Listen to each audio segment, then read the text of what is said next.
Hello friends, welcome to royal study. दोस्तों, आज के स्टूडियो में मध्य प्रदेश जेल प्रहरी थर्ड पार्ट इसका ये रहेगा। इससे पहले हम 2 पार्ट ऑलरेडी आपको दे चुके हैं, जिसके लिंक भी आपको नीचे डिस्क्रिप्शन में मिल जाएगी। एंड आज हम बात करने वाले स्पेशली सामान्य ज्ञान के क्वेश्चन के बारे में, जो आपके एग्जाम में प्रीवियस ईयर पूछे गए थे या फिर आगे भी पूछे जाने के चांसेस रहेंगे। तो ऐसे ही क्वेश्चन हम आपके लिए लेकर आए। इस वीडियो को पूरा अंत तक जरूर से देखिएगा और चैनल पर पहली बार विजिट अगर आप कर रहे हैं तो चैनल को सब्सक्राइब जरूर कर लीजिएगा, बिकॉज यहाँ पे आपको ऐसे ही वीडियो रेगुलर मिलते रहते हैं। आइए अब हम आगे बढ़ते हैं। देखिए, इसका जो पार्ट सेकंड था उसमें आपको एक क्वेश्चन दिया था, मध्य प्रदेश का लखनऊ कैसे कहा जाता है। आप सभी का बहुत ही अच्छा रिस्पॉन्स इस पर मिला।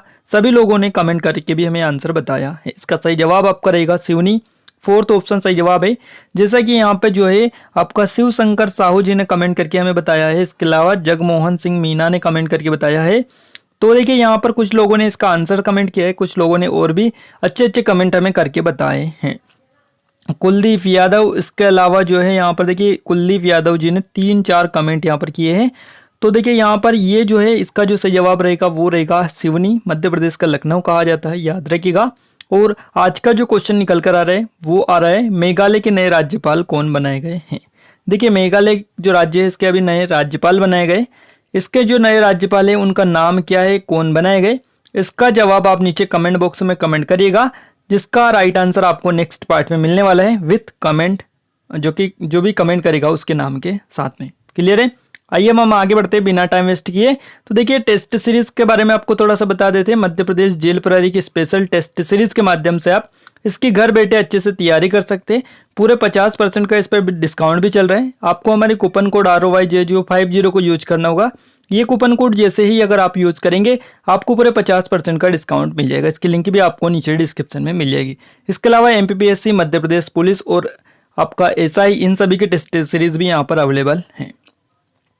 देखिए, फर्स्ट जो क्वेश्चन आपका निकल कर आ रहा है ये है, किस राज्य ने मिशन तंदुरुस्त के तहत आई हरियाली मोबाइल एप्लीकेशन लॉन्च किया है, जिसका लक्ष्य राज्य में हरित कवर को बढ़ाना है। अब देखिए, ये जो मिशन तंदुरुस्ती जो आपका ये के तहत आई हरियाली मोबाइल जो एप्लीकेशन लॉन्च किया है, ये लॉन्च करने वाला जो राज्य है उसका नाम है आपका पंजाब। फर्स्ट ऑप्शन इसका सही जवाब रहेगा पंजाब। देखिए, पंजाब के बारे में थोड़ी सी अगर हम बात करें तो पंजाब की जो राजधानी है ये कहाँ पर है, तो ये है आपकी चंडीगढ़। ये नाम आपको याद रखना है। इसके अलावा हरियाणा जो पंजाब है, दोनों की राजधानी चंडीगढ़ है, इनका नाम आपको याद रखना है। और अगर हम बात करें पंजाब के राज्यपाल के बारे में, तो यहाँ के जो राज्यपाल है ये हैं आपके विजेंद्र पाल सिंह बदनौर, इनका नाम आपको याद रखना है। वहीं मुख्यमंत्री की बात करें पंजाब के तो वो है अमरिंदर सिंह, इनका भी नाम आपको याद रखना है। अगर हम आगे बढ़े थोड़े से और नेक्स्ट ऑप्शन की ओर, दिल्ली हमारा आ रहा है ऑप्शन में। तो दिल्ली की बात करें तो देखिए, दिल्ली जो है यहाँ के जो मुख्यमंत्री, वो आप सभी को पता ही कि अरविंद केजरीवाल यहाँ के मुख्यमंत्री है, जो कि आम आदमी पार्टी से यहाँ पर है, आपसे। क्लियर है। और यहाँ पर पंजाब में जो अमरिंदर सिंह जो है वो कांग्रेस से है, ये आप थोड़ा सा याद रखिएगा। इसके अलावा दिल्ली के जो उपराज्यपाल है वो है अनिल बैजल, तो इनका नाम भी आप याद रखिएगा। वहीं अगर हम बात करें गोवा के बारे में, तो देखिए गोवा के जो यहाँ पर हम बात करें राजधानी के बारे में बात कर लेते हैं। तो गोवा की जो राजधानी है वो है आपकी पणजी। और यहाँ के राज्यपाल है भगत सिंह कोश्यार। देखिए, यहाँ पर अभी जो है सत्यपाल मलिक इनके पहले थे, आपको याद रखना है। सत्यपाल मलिक थे इनके पहले गोवा के। अब सत्यपाल जो मलिक है वो कहाँ के राज्यपाल बनाए गए, ये आपको नाम है आपको याद रखना है। मेघालय के नए राज्यपाल बनाए गए हैं। क्लियर है चीजें। और इसके अलावा अगर हम बात करें यहाँ पर राज्यपाल के बारे में, तो यहाँ पर गोवा के जो वर्तमान राज्यपाल है भगत सिंह कोश्यार है, अतिरिक्त प्रभार इनके पास है। इनके पहले थे गोवा के राज्यपाल सत्यपाल मलिक। 3 नवंबर 2019 तक ये यहाँ पर रहे हैं। मुख्यमंत्री की बात करें गोवा के तो वो है आपके प्रमोद सावंत, इनका नाम भी आपको याद रखना है। वहीं बात करें हम राजस्थान के बारे में, देखिए राजस्थान के जो राज्यपाल है वो यहाँ पर आते हैं कलराज मिश्र। इसके अलावा मुख्यमंत्री है यहाँ के अशोक गहलोत, जो कि कांग्रेस से आते हैं। वहीं बात करें राजस्थान की राजधानी के बारे में, तो ये आपकी जयपुर होती है। तो आई होप कि इनके बारे में आपको सबको पता चल चुका होगा। नेक्स्ट क्वेश्चन हमारा निकल कर आ रहे हैं, निम्नलिखित में से किस क्षेत्र में केंद्र सरकार द्वारा पारंपरिक उद्योग के उत्थान के लिए पूंजी की योजना या स्फूर्ति SFURTI योजना को शुरू किया गया है। और ये जो योजना शुरू की गई है ये सूक्ष्म लघु और मध्यम उद्यम यानी MSME के द्वारा स्टार्ट की गई है। फोर्थ ऑप्शन इसका सही जवाब हो जाता है। आगे बढ़ते हैं नेक्स्ट क्वेश्चन की ओर। विज्ञान की संस्कृति के प्रचार के लिए योजना जिसको SPOCS को संस्कृति मंत्रालय के तहत में स्थापित किया जा रहा है, इसको जो किया जा रहा है उप क्षेत्रीय विज्ञान केंद्र के रूप में स्थापित किया जा रहा है। सब रीजनल साइंस सेंटर याद रखिएगा, फर्स्ट ऑप्शन इसका भी सही जवाब आपका हो जाता है। दिसंबर 2017 में अफ्रीका में पर्वत किलिंजमारो, यहाँ पर आपको नाम आपको याद रखना है। देखिए कहीं पर आपको किलिमंजारो दिखा देगा, कहीं पर किलिमंजार और कहीं पर किलिमांजरो, तो इसके नाम में कंफ्यूज नहीं होना है। किलिमंजारो जो है ये एक्चुअल में इसका सही नाम है, और इस पर चढ़ाई करने वाले पहले भारतीय कौन है, इनका नाम आपको बताना है। इसका सही जवाब आपका रहेगा मधुसूदन पाटीदार। ये जो है 2017 में अफ्रीका में पर्वत किलिमंजारो पर चढ़ाई करने वाले प्रथम भारतीय हैं। इनका नाम तो आपको जरूर से याद रखना ही है। अब बात करते कि मधुसूदन पाटीदार के बारे में। तो देखिए मधुसूदन जो पाटीदार है ये मध्य प्रदेश के हैं। मध्य प्रदेश के जो इंदौर है, इंदौर के राव जो क्षेत्र है इंदौर में, वहाँ से ये बिलोंग करते हैं। ये एक अंतर्राष्ट्रीय इंटरनेशनल लेवल के पर्वतारोही है, साहसिक खोजकर्ता भी इसके साथ साथ ये हैं। इसके अलावा जो मधुसूदन पाटीदार है ये एक मध्यम मिडल लेवल जो फैमिली है इससे बिलोंग करते हैं। इसके अलावा ये फायर टेक्नोलॉजी इंजीनियर भी है। तो यहाँ पर पेशे से ये क्या है, फायर टेक्नोलॉजी इंजीनियर है। और यहाँ पर देखिए बात करते हैं कि इनकी कुछ चढ़ाई के बारे में बात कर लेते हैं जो कई बार आपके एग्जाम में पूछी जानी है। तो इन्होंने 21 मई यानी 2017 को माउंट एवरेस्ट पर सफलतापूर्वक चढ़े थे ये, उसमें मध्यम रीच से उत्तरी ध्रुव तक शीर्ष पर पहुंचने वाले सबसे कम उम्र के व्यक्ति ये बन गए थे 21 मई 2017 को। इसके अलावा इन्होंने 22 घंटे का रिकॉर्ड अपने नाम करते हुए किलिमंजारो पहाड़ पर चढ़ाई की थी। तो 22 घंटे का जो है रिकॉर्ड भी इनके नाम है। और विश्व में पहले व्यक्ति जिन्होंने 22 घंटे तक माउंट ऑफ किलिमंजारो जो कि अफ्रीका का सबसे ऊंचा पर्वत है इस पर चढ़ाई की है। तो मधुसूदन पाटीदार काफ़ी IMP याद रखिएगा। नेक्स्ट क्वेश्चन आता है, भारत का प्रथम औद्योगिक नीति बयान रूप से जाना जाता है। तो ये जो जाना जाता है औद्योगिक नीति संकल्प 1948। तो इसका नाम आपको याद रखना है। देखिए आज़ादी के बाद में पहली जो औद्योगिक नीति की घोषणा की गई थी ये 6 अप्रैल 1948 को की गई थी। और यहाँ पर तत्कालीन केंद्रीय जो उद्योग मंत्री थे उस टाइम पे श्यामा प्रसाद मुखर्जी, उनके द्वारा की गई थी।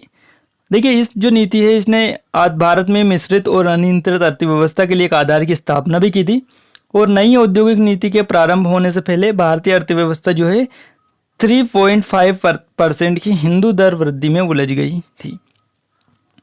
नेक्स्ट क्वेश्चन आपके लिए आ रहा है, मध्य प्रदेश में किस स्थान पर नर्मदा नदी के संरक्षण के लिए नमामि देवी नर्मदे सेवा यात्रा रोड में आयोजित किया गया था। ये जो आयोजित किया गया था ये अमरकंटक में किया गया था।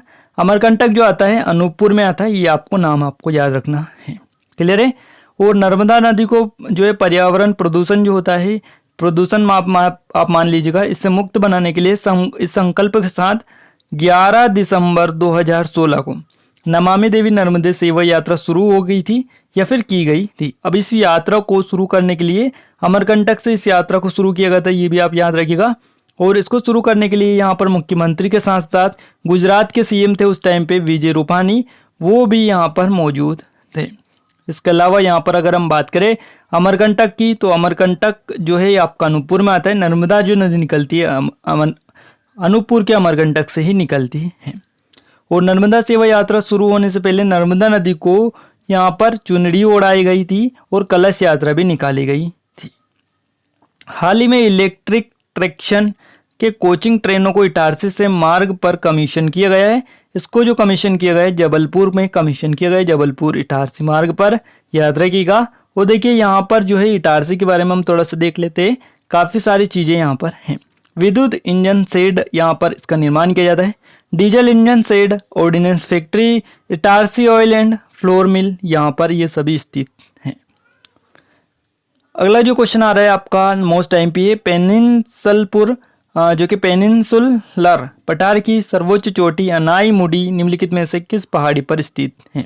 देखिए पेनिनसुलर पठार की सर्वोच्च जो चोटी है अनाईमुडी, ये जो स्थित है ये अनाईमलाई पहाड़ी पर स्थित है। अन्नामलाई याद रखिएगा, अनाईमलाई जो पहाड़ी है इस पर स्थित है, ये आप याद रखिएगा। हिंदी इंग्लिश दोनों में देख लीजिएगा, आपको अच्छे से पता चल पाएगा।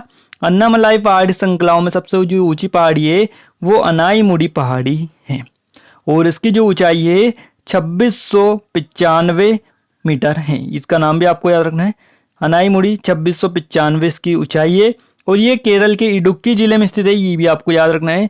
और दक्षिण भारत की सबसे ऊंची चोटी कौन है, तो ये भी आपकी अनाईमुड़ी है जो कि अन्नामलाई पहाड़ी पर स्थित है। आगे बढ़ते हैं नेक्स्ट क्वेश्चन की ओर।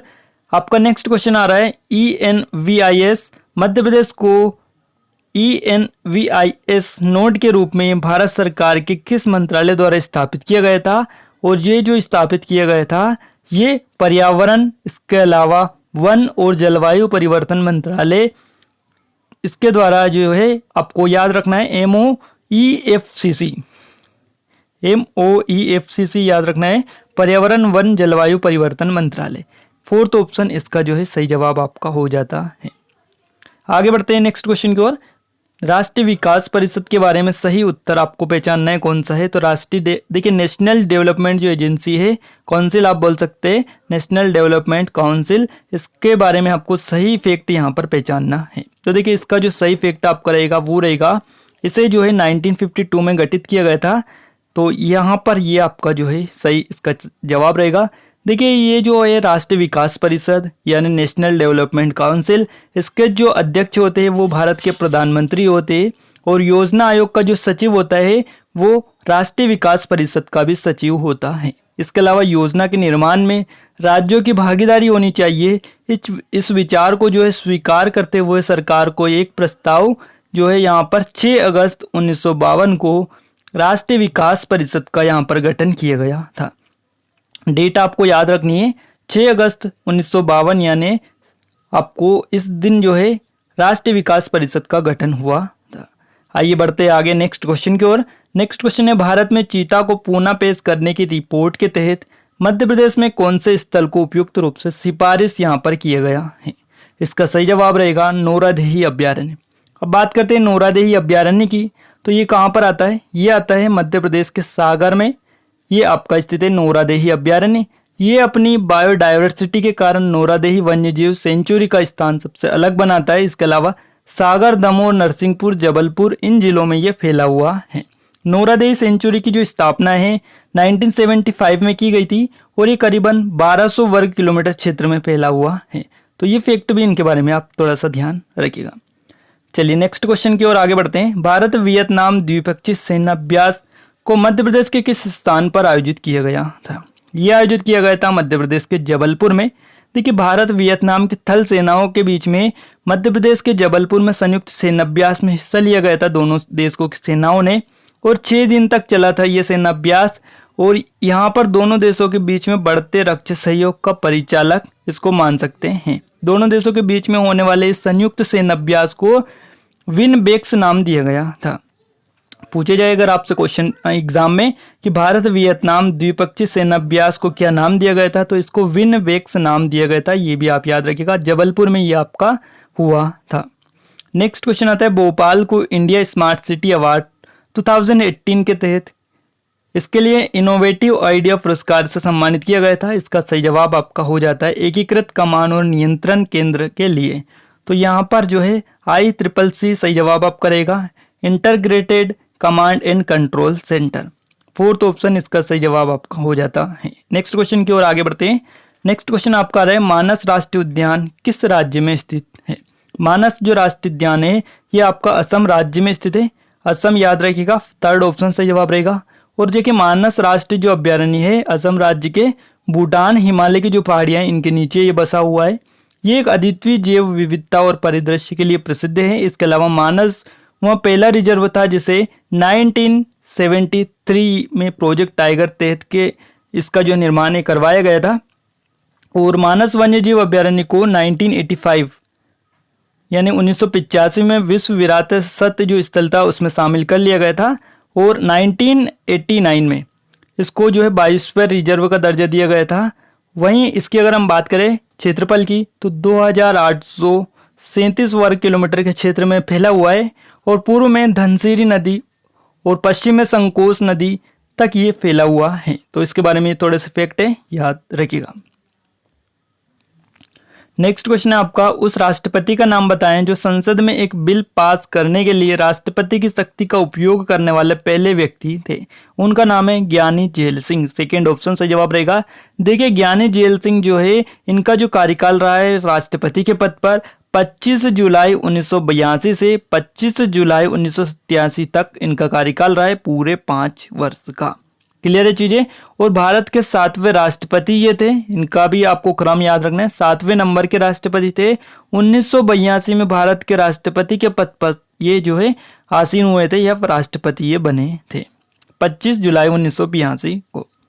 नेक्स्ट क्वेश्चन आ रहा है, जुलाई 2018 में सर्बिया में आयोजित 36वें अंतर्राष्ट्रीय स्वर्ण दस्ताने टूर्नामेंट यानी इंटरनेशनल गोल्डन ग्लव्स अवार्ड में बॉक्सिंग में स्वर्ण पदक जीतने वाले एथलीट का नाम आपको बताना है, क्या नाम है। इनका नाम है दिव्या पंवार। फोर्थ ऑप्शन सही जवाब रहेगा, दिव्या पंवार इनका सही जवाब आपका हो जाता है। नेक्स्ट क्वेश्चन आता है, उन उस्ताद का नाम बताइए जिनके सम्मान में प्रतिवर्ष मेहर सतना में एक संगीत समारोह का आयोजन किया जाता है। उनका नाम है उस्ताद अलाउद्दीन खां। तो यहाँ पर आपका थर्ड ऑप्शन से जवाब रहेगा। देखिए उस्ताद अलाउद्दीन खां जो है, ये एक बहुप्रसिद्ध सरोद वादक ये हैं। तो सरोद वादक ये है, इनका तो आपको याद रखना ही है कि ये क्या बजाते हैं। इसके अलावा जो है यहाँ पर साल, जो किस साल में, 1954 में 1954 में संगीत नाट्य अकादमी ने अपने सबसे बड़ा जो सम्मान है संगीत नाट्य अकादमी फेलोशिप, इससे इनको नवाजा गया था उस्ताद अलाउद्दीन खां को। और यहाँ पर इनके सम्मान में प्रतिवर्ष जो समारोह जो आयोजित होता है वो मेहर में होता है, जो कि सतना जिले के अंतर्गत आता है। और ये कहाँ के रहने वाले थे, तो ये उत्तर प्रदेश राज्य से आते हैं। इनके बारे में ये चीजें आप याद रखिएगा। अगला क्वेश्चन है, किस उद्देश्य के लिए नीति आयोग द्वारा नियतम का गठन किया गया है। देखिए नीति आयोग जो है, पहले ये योजना आयोग हुआ करता था, बट 2015 में इसको जो है नीति आयोग कर दिया गया है, योजना आयोग को नाम चेंज करके। तो इसका नाम चेंज करके क्या कर दिया गया, 2015 में नीति आयोग बना दिया गया इसका। तो देखिए इस क्वेश्चन का पहले हम सही जवाब देख लेते हैं क्या है। तो देखिए यहाँ पर इसका जो सही जवाब रहेगा वो रहेगा राज्य शासनों के प्रशासनिक विकास और कानूनी संरचना को सुनिश्चित करना या फिर सुव्यवस्थित करना। तो राज्य शासनों की प्रशासनिक विकास और कानूनी संरचना को सुव्यवस्थित करना, इसका सही जवाब रहेगा ऑप्शन नंबर थर्ड। क्लियर है। देखिए बात करते हैं योजना आयोग के बारे में। तो योजना आयोग का नाम ही चेंज करके क्या कर दिया गया है, नीति आयोग कर दिया गया है। ये जो है 1 जनवरी 2015 को बनाया गया है नीति आयोग। योजना आयोग के स्थान पर अध्यक्ष कौन होते हैं इसके, तो भारत के जो प्रधानमंत्री होते हैं वो इस नीति आयोग के अध्यक्ष होते हैं। इसके अलावा उपाध्यक्ष कौन है नीति आयोग के, तो वो हैं डॉक्टर राजीव कुमार, जो कि एक बहुत बड़े अर्थशास्त्री भी है, तो वो इसके उपाध्यक्ष हैं। वही बात करें सीईओ की, यानी मुख्य कार्यकारी अधिकारी की, तो वो इस टाइम पर है नीति आयोग के सीईओ अमिताभ कांत। इनका नाम आपको जरूर से याद रखना है। नेक्स्ट क्वेश्चन है, मध्य प्रदेश के निम्नलिखित में से किस जिले को EPRES परियोजना में के तहत इसरो द्वारा चयनित नहीं किया गया है। ये जो जिला है इंदौर जिला है, इंदौर को नहीं किया गया है। बाकी बैतूल, सागर, रायसेन इन जिलों को चिन्हित किया गया है। बात करते हैं इसरो के बारे में। काफी ज्यादा क्वेश्चन आते हैं इसरो से। देखिए इसरो क्या है, भारतीय अंतरिक्ष अनुसंधान संगठन ये है, भारत का राष्ट्रीय अंतरिक्ष संस्थान भी इसको कहते हैं। इसका अगर हम बात करें इसरो की फुल फॉर्म की, तो इस इसरो का जो फुल फॉर्म है वो आता है Indian space research organisation. ISRO इसका जो है शॉर्ट फॉर्म है, इंडियन स्पेस रिसर्च ऑर्गेनाइजेशन इसका फुल फॉर्म है। वहीं इस संस्था में लगभग 17,000 कर्मचारी वैज्ञानिक कार्यरत भी है वर्तमान में। और इस संस्था का मुख्य कार्य भारत के लिए अंतरिक्ष संबंधित तकनीक उपलब्ध करवाना है। इसका जो स्थापना की गई थी इसरो की, वो 15 अगस्त 1969 को की गई थी। और यहाँ पर अगर हम बात करें तब इसका जो नाम था क्या था, ये अगर आपसे पूछा जाए तो तब इसका जो नाम था वो था अंतरिक्ष अनुसंधान के लिए भारतीय राष्ट्रीय समिति, यानी INCOSPAR, ये इसका उस टाइम पर नाम था। आगे बढ़ते हैं नेक्स्ट क्वेश्चन की ओर। निम्नलिखित में से कौन सा मध्य प्रदेश का GI टैग उत्पाद नहीं है। तो देखिए यहाँ पर दतिया और टीकमगढ़ के बेल मेटल वेयर लोगो ये मध्य प्रदेश के GI टैग है। इसके अलावा रतलामी सेव भी है और आपका झाबुआ कड़कनाथ वाला काला चिकन मीट, ये तो आप सभी जानते हैं कि ये तो जीआई टैग 110% है। कौन सा नहीं है? तो इसमें ये है आपका मोलेला क्ले वर्क लोगो। ये जो है सेकेंड वाला ऑप्शन आपको दिखाई दे रहा है, ये जो है मध्य प्रदेश का जीआई उत्पाद नहीं है, ये आपको याद रखना है। बाकी ये जो तीनों हैं ये मध्य प्रदेश के जीआई टैग आते हैं, तो इन तीनों का नाम भी आपको याद रखना है। फ्रेंड्स, यहाँ पर हमने टॉप 20 क्वेश्चन डिस्कस किए। 20 क्वेश्चन में से हर एक के 4 से 5 फैक्ट आपको बताए हैं। तो आई होप कि इस तरीके से आपको ज़्यादा से ज़्यादा जीके मिल पाए, ज़्यादा से ज़्यादा नॉलेज आपका बूस्ट हो पाए और ज़्यादा से ज़्यादा क्वेश्चन का आंसर भी आपको पता चल पाए। ये वीडियो आपको कैसा लगा कमेंट बॉक्स में कमेंट करके जरूर से बताइएगा। इसमें कोई चेंजेस चाहते हैं, कुछ कमी रह गई है, तो वो भी आप नीचे कमेंट बॉक्स में कमेंट करके बता सकते हैं। अगर आप चाहते हैं कि हम प्रीवियस ईयर सीरीज को ना करके नए क्वेश्चन देखें, तो वो उसको भी आप नीचे कमेंट बॉक्स में कमेंट करके बता सकते हैं। तो ये वीडियो आपको कैसा लगा ये कमेंट करिएगा, और वीडियो को शेयर नहीं किया तो अपने दोस्तों के साथ शेयर भी कर दीजिएगा, ताकि हमें सपोर्ट मिले, मोटिवेशन मिले और अच्छे अच्छे वीडियो आपके लिए लाने की पूरी कोशिश करें। आज के इस वीडियो में बस इतना ही। मिलते एक नए वीडियो में एक नए टॉपिक के साथ, तब तक के लिए जय हिंद जय भारत।